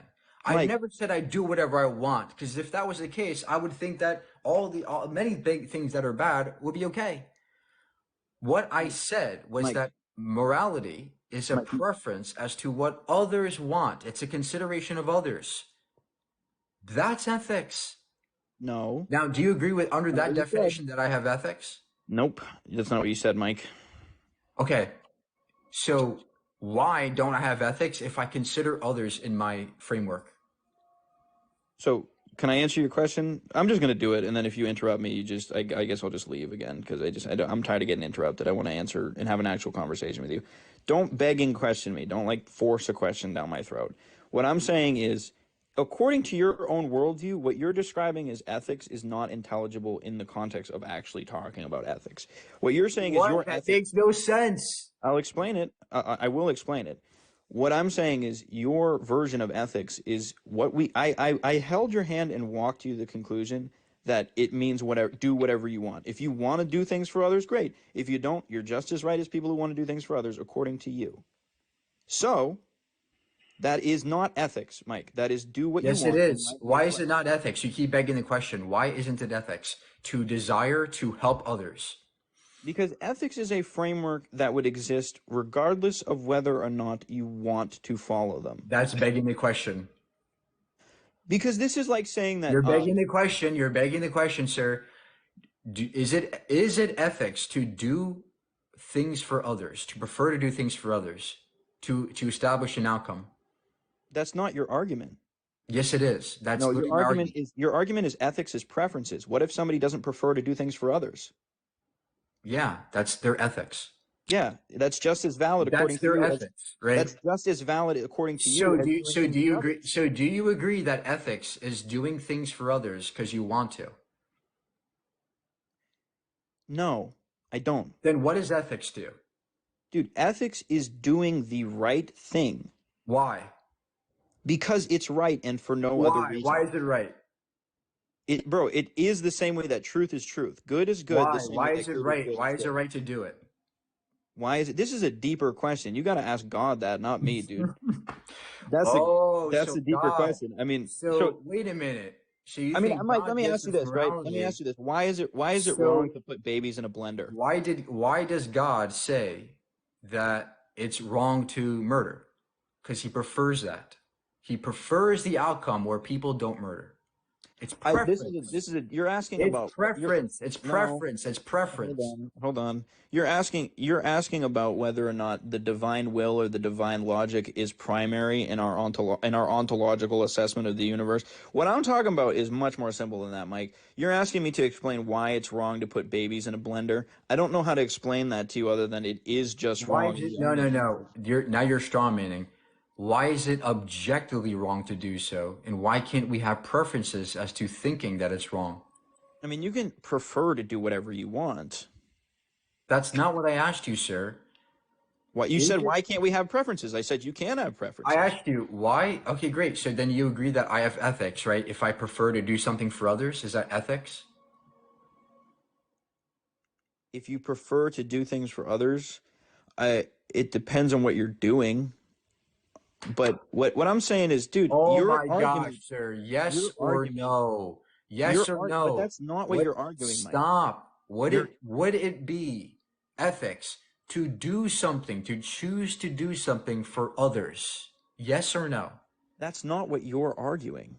Yes, it is. No, Now you answer the said, question. Is that ethics to do something for others because you want to or because you desire to? I guess in a general broad sense, sure, okay. Thank you. Thank you for being honest and conceding that I have ethics. Thank you. I don't know, Mike. I don't think you're a bad person.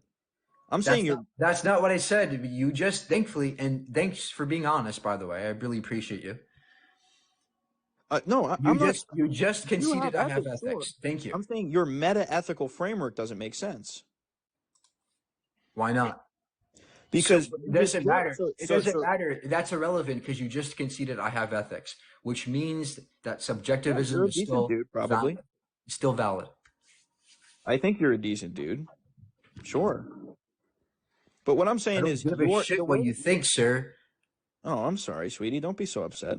What I'm saying is, listen, dude. Your ethical framework is saying that not you're saying Yeah. Well, he conceded. Um, I have ethics. Ethics is when you desire to do something for other people. That's ethics. When it comes to believing in God, you don't have ethics. Because when you believe in God, you're following orders, you're following commands. Your God says, I prefer that you don't murder. Oh, let me be a good little slave to God and let me not do that. That isn't ethics to me. I think a secular foundation is ethical. Whereas when it comes to God, it isn't ethical, let alone the fact that in the Bible allows slavery, the Bible allows rape, the Bible allows murder. The Bible is not a good ethical framework to me. And that's why I'm an atheist. But yes, thank you, guest. He was a good guest. He was honest to a degree. He wasn't completely honest in everything, but he was fairly honest. Um,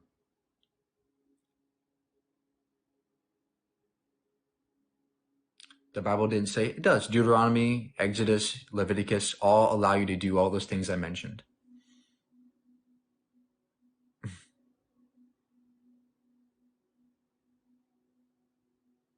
It was satisfying to watch. Right. I'm glad you guys liked it. How do we become conscious? Well, it seems to me that um,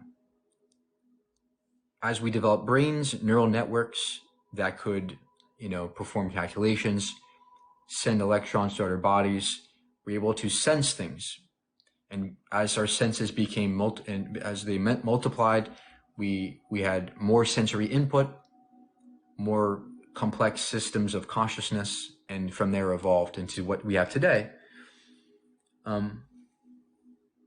Consciousness seems to have helped us survive, right? Find food, find shelter, defend for ourselves from predators. Um, yeah, it's an amazing thing.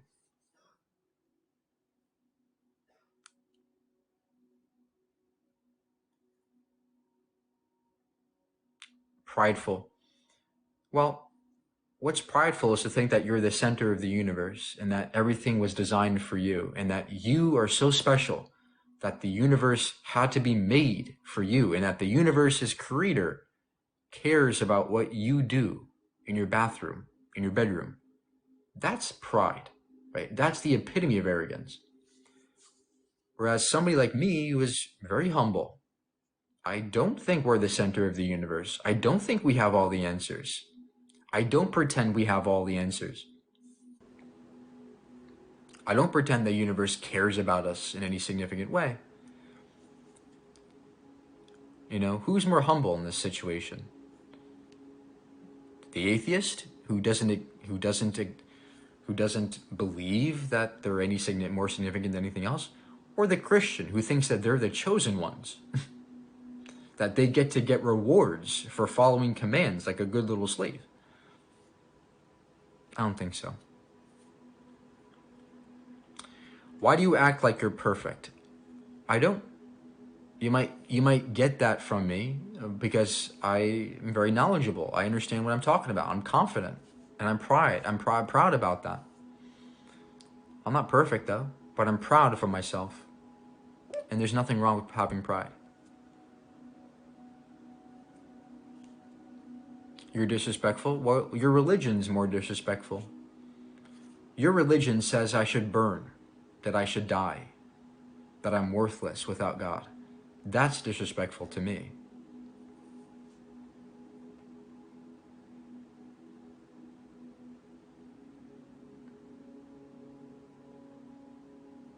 Can I talk to you? Leah, Elizabeth? Are you up here? Oh, okay. This person. I'm really tired, guys. Really tired. Hello. Are you able to hear me okay? Yeah. Okay.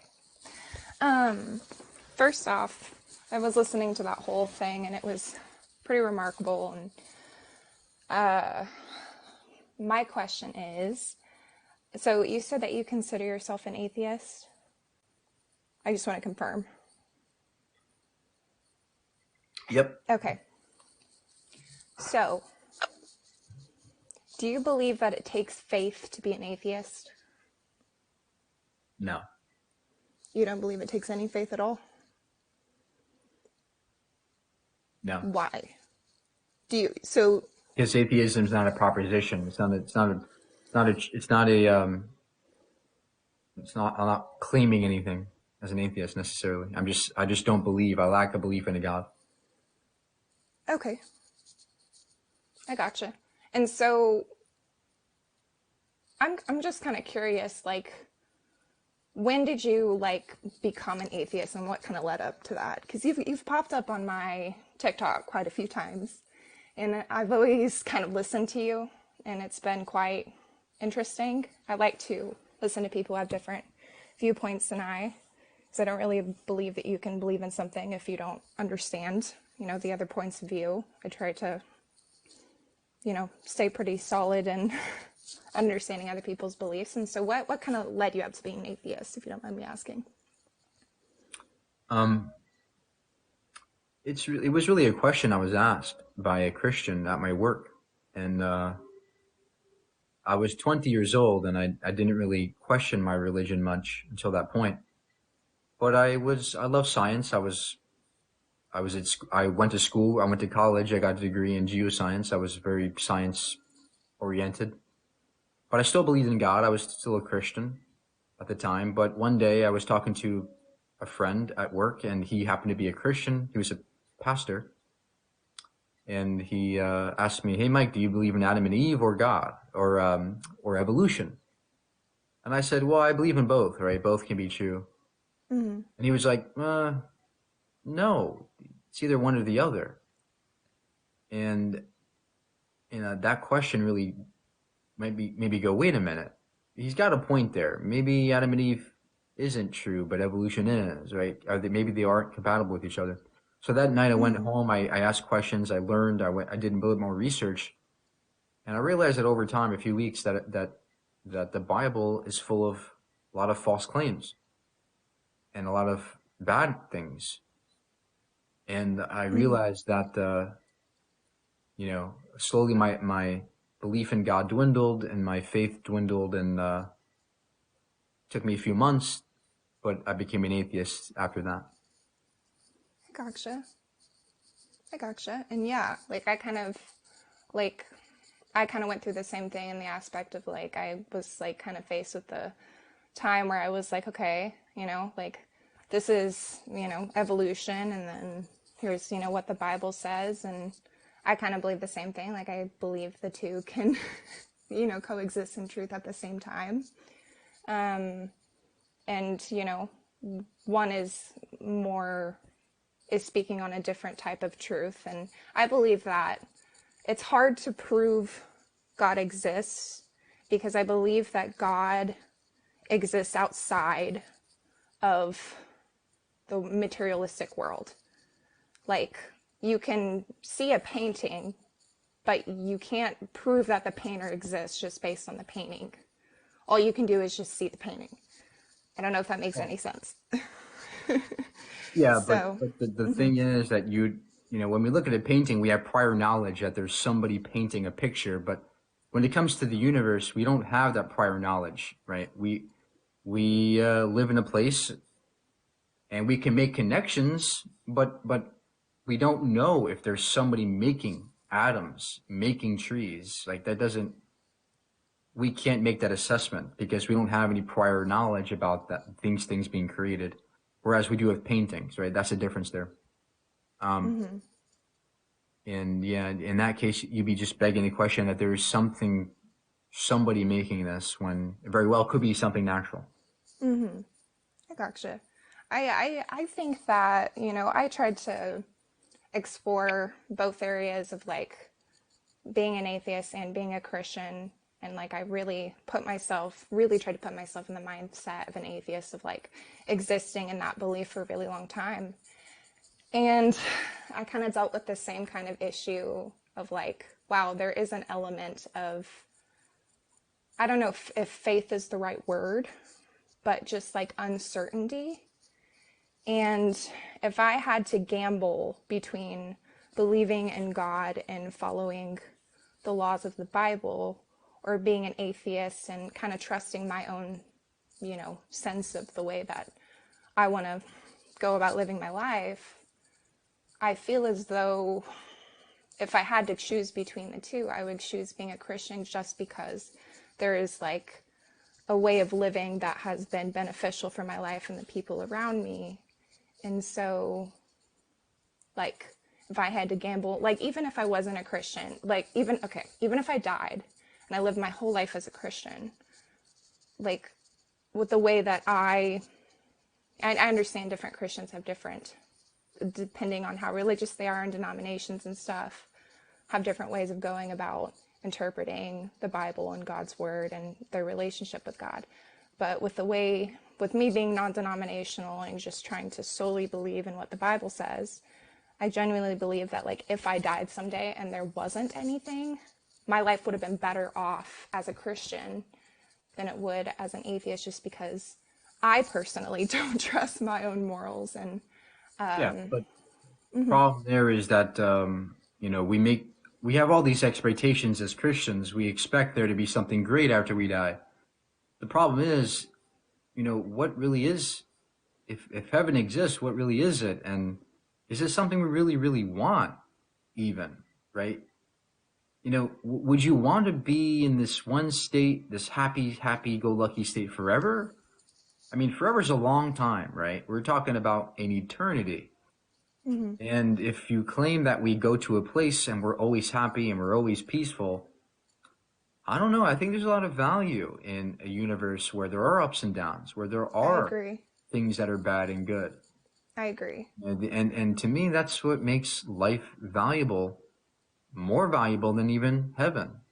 And that's why I'm a little bit reluctant to just blindly believe in this thing when number one, there's no evidence for it, and more importantly, what would I even want to be there? When in contrast, there's many other places I'd rather be. You say that because like I agree in the aspect of like when people talk about there being suffering in the world and not understanding why, you know, God allowed suffering and stuff, that's one of the things of like heaven to me seems so much more satisfying and like But because of the trials that we've gone through and the test that we have of this life but and imagine imagine having your favorite food, right? Imagine eating your favorite food, and you love it. It's amazing. It's so satisfying to you. And then imagine the next day you eat it again. It's satisfying. You love it. It's great. And then the next day you eat it. You like it. It's good. And the next day you do it again. You in the next month, the next year, the next 1,000 years, you're eating the same food every day. It would get boring after a while, right? It would get boring. And that's how we see heaven in a way. If you think that we live there forever, it would get kind of boring to be in the same state forever. No matter how lucky or no matter how happy it is or how good it is. I mean, an eternity is a long time.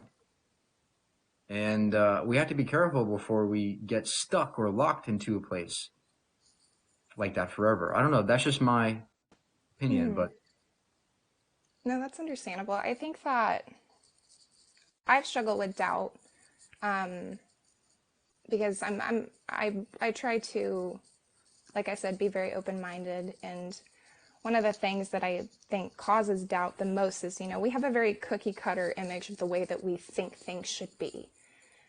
And there's so much about the Bible and about the world and about existence that we don't understand. And if God exceeds our expectation of how we feel as though he's supposed to be, I think that that can definitely cause further doubt, but that doesn't mean that our idea of how it should be is actually how it is. And I honestly think that the Bible and science and all of the existence in general is just so complex. It is so freaking complex. And I think to me, as someone who's, you know, explored kind of living in the mindset of an atheist as well as a Christian, like I believe personally it takes just as much faith to be an atheist as it does a Christian. why? And Why?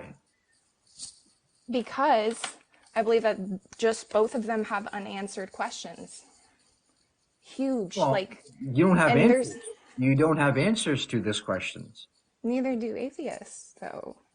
Well, the problem is that you're making the positive claim. We're not, right? You're making the claim that God exists when we're saying, well, I don't believe in it. I don't believe it that there's something greater than this. I don't see the evidence for it. You know, it takes no faith to be an atheist. It takes courage to ask the big questions that you're not willing to ask. You're just willing. All you want to do Why? is say, I have the answer. Trust me, bro. It's God. That's what you're doing. No. Yeah. I love those questions. Like I said, I totally am okay with the idea of asking more questions, and Okay, great. I So don't then necessarily, why do you need faith if you believe it, why do you need faith then? because I believe that even if evolution is true and all of this stuff is true that you're talking about, I don't understand how that disproves the existence of God just because we figured out how it all works. You know what I Never said mean? it did, or never said it did. But the problem is that we understand how the universe works without needing a God. And that's the point here. We don't need a God to explain reality, no matter how complex it is, right? No matter how complex the universe is and how amazing our lives are, it has no bearing on whether or not there's a God.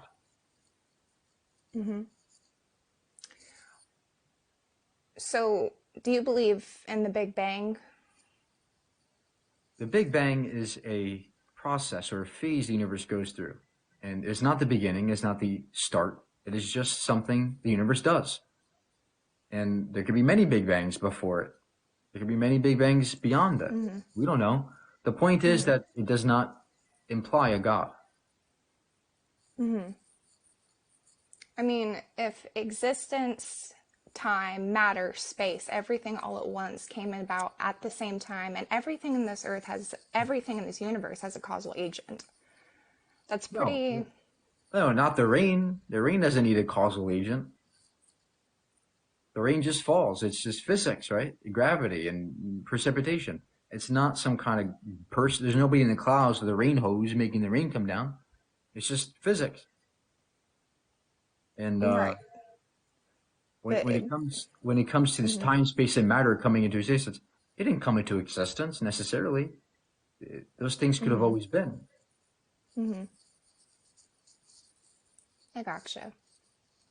Well, I appreciate you having this conversation with me. I'm not nearly as book savvy as the guy before me, and I hope that this conversation was a whole lot less exhausting. I'm pretty tired. I just got off work, and I appreciate you talking to me. All right, great. Have a good day. You too. Bye. The past guest, he sounded smart, but he very confused in many regards. Although he was a nice guy, but very, very confused. The odds of our existence are 1 in 10 to the 10 million power. How did you come up with that number? How did you determine that the chance of us being here is that small? We only have one universe. We only have one universe.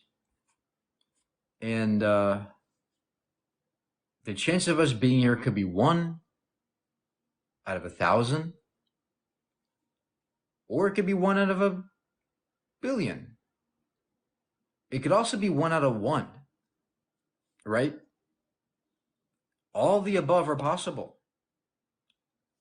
But regardless of the number, the possible universes out there, it doesn't mean that God, it doesn't give any more credence to God.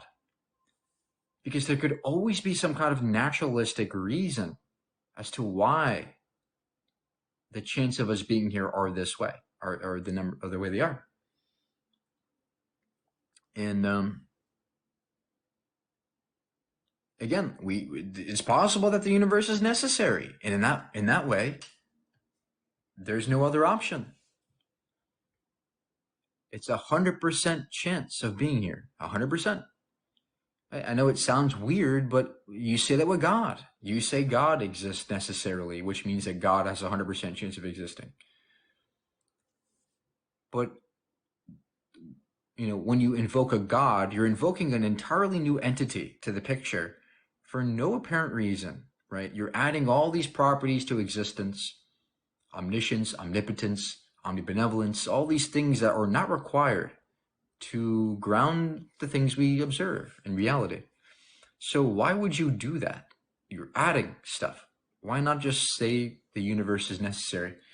And by Occam's razor, you don't need a God. Okay, well, anyway, I think I gotta go.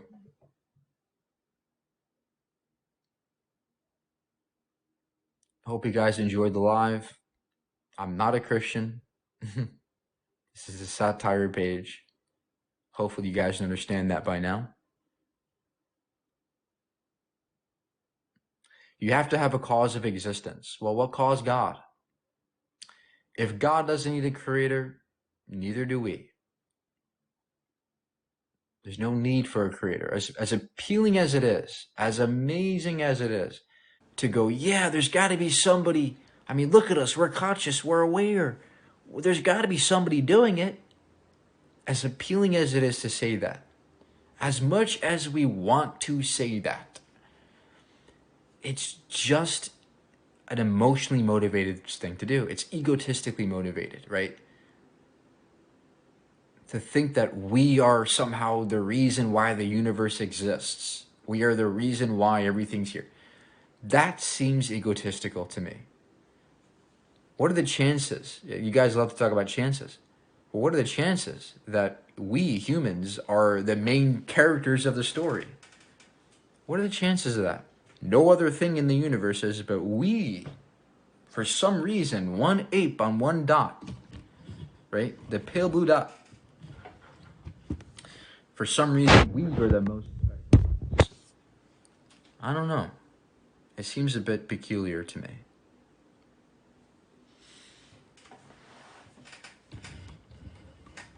Right? That one dot.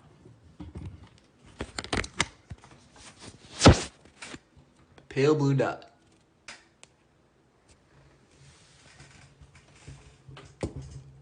That's us. That's home. Right? This is an amazing perspective to think that we are that one dot.